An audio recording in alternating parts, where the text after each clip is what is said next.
चला बॅगा भरायला घ्या, कारण कोकणातल्या सर्वात मोठ्या जत्रेची तारीख आता ठरली आहे. कोणती जत्रा, कोणती तारीख ते सांगते, पण त्यासाठी हा व्हिडिओ पूर्ण बघा. मालवण तालुक्यातील मसुरे हे एक गाव आहे. या गावात आंगणेवाडी नावाची वाडी आहे. या वाडीत भरडावर देवी प्रकट झाली म्हणून देवीचं नाव भराडी देवी असं ठेवण्यात आलं.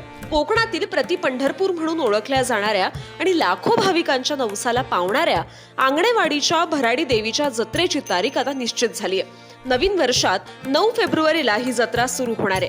दरवर्षी ही जत्रा एखाद्या ठराविक तिथीला किंवा निश्चित तारखेला होत नाही. जत्रेची तारीख ठरवण्याची सुद्धा एक वेगळीच परंपरा आहे. गावातील मानकरी एकत्र येऊन विशिष्ट धार्मिक विधी पार पाडतात. त्यानंतर देवीच्या मंदिरात पंचांग ठेवलं जातं आणि देवीला कौल मागितला जातो. देवीचा कौल मिळाल्यानंतर मानकरी असलेलं आंगणे कुटुंबीय आणि ग्रामस्थ मंडळाकडून एकमतानं जत्रेची ऑफिशियल तारीख जाहीर केली जाते. साधारण 1.5 दिवसांची ही जत्रा असते.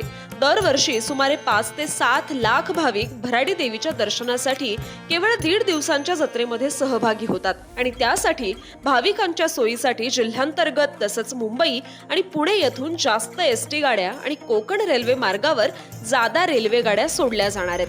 पण त्याचं बुकिंग मिळवण्यासाठी मोठा स्ट्रगल करावा लागतो. तो स्ट्रगल कमी करण्यासाठी हा व्हिडिओ आत्ताच तुमच्या कोकणातल्या मित्राला शेअर करा. भराडी देवीच्या प्रत्येक भक्तापर्यंत हा व्हिडिओ पोहोचवा आणि अशाच महत्त्वाच्या अपडेटसाठी संवाद सेतूला फॉलो करा.